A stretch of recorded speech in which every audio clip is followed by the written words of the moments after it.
This video could save you thousands of dollars the next time you're buying a property. We are currently sitting in a buyer's market for several property types here in the city of Toronto. And in a buyer's market, buyers want deals. You can see that prices have come down from the peak. You can see the overall inventory, the days on market, how many properties are changing their prices or relisting.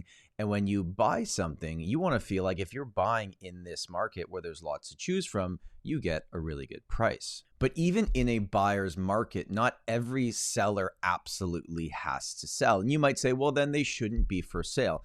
And I get it, but that's not the reality. There's many sellers that are for sale right now in a buyer's market that are not desperate like the news headlines maybe make you think everybody is. But there are some ways that you and your real estate agent can really pinpoint which sellers really want to sell that can help you get the best possible price. My name is Tom Storey. I'm a real estate agent here in the city of Toronto. Make sure to like this video if you learn anything new. Get subscribed. If you want to book a call with me or my team, you can do that in the first link in the description. All right, I'm going to give you 5 ways that you could potentially find more motivated sellers and get a better deal when you're buying your next property. But I will say, unless you're in the business of buying real estate and flipping it, if this is like an end user product that you're actually going to live in, don't just buy a property that you don't like because you think the price is good, right? Like if you live there, you still need to like it. I can see the trends and things I would be looking for in listings. And I will say before I give you this list, is that there's several things on this list that you will need the help of a real estate agent to figure out because they are not available and cannot be seen in any of the apps or websites online. But let's start with the first thing that can be seen by absolutely everybody. And this is kind of obvious, but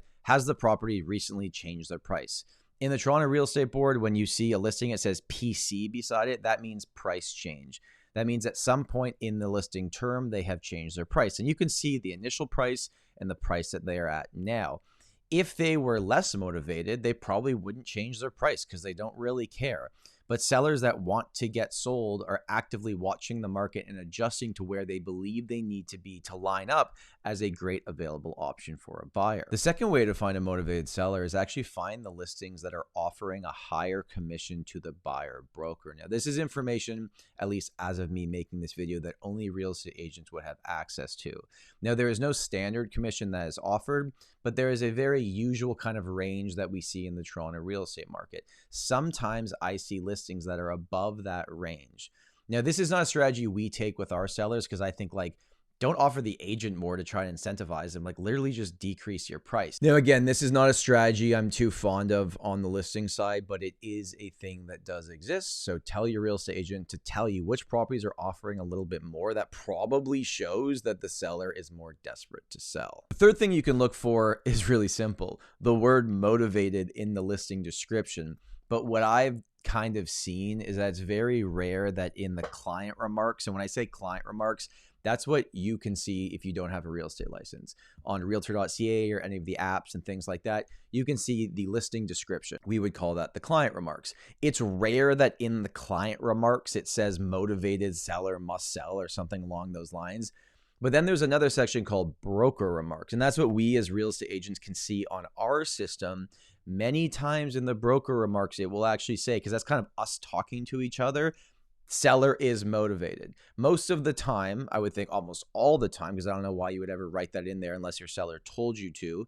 This is them literally saying, we need to sell this property. Real estate agents can very easily put together a list. We can search the word motivated in our system and we can get all the properties that show up in that category. That could be a good place to start, just a motivated list of people that are literally putting their hand up and saying, my home is on the market and I am motivated to sell it. If you're a buyer and those properties fall within what you're looking for, that's some good intel. The next tip is to ask your real estate agent on the possession date on the listing, what does it say? Most possession dates will say, 30 to 60 days, 60 to 90 days. But sometimes there's an actual date, like they put an actual date in the possession date. What that tells me is that that person selling that property has already purchased something else.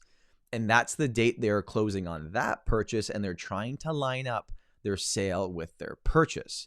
So that's very clear to me that if somebody buys something, they automatically have more motivation to get this thing sold, especially if they need the funds from this property to close on the one they actually purchased. And lastly, vacant properties are sitting there with potentially mortgages on them and taxes and condo fees if it's a condo. And every single month they don't sell, it costs them money.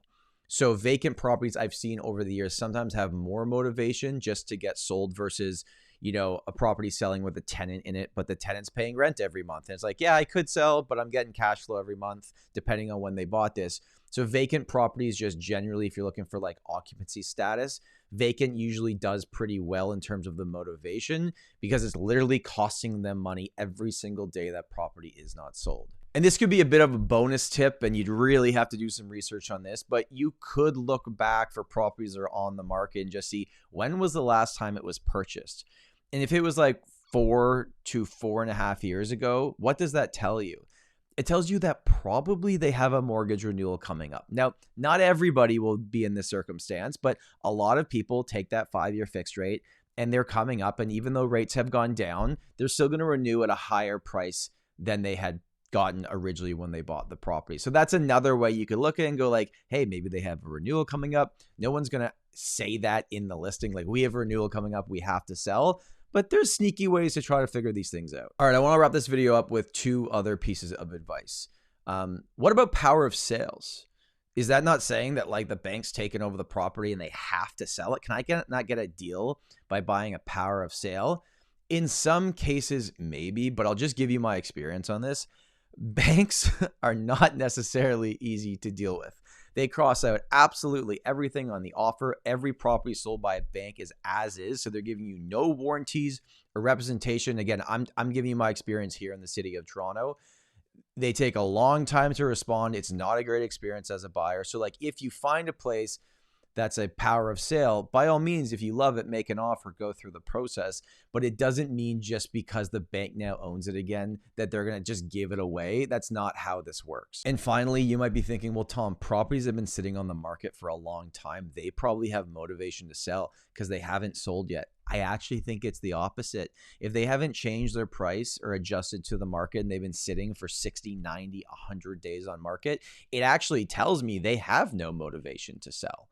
Right? So it's the ones that are adjusting their price rapidly or changing their price points really quickly or price change or canceling and relisting. That tells me those people actually want to sell in today's market.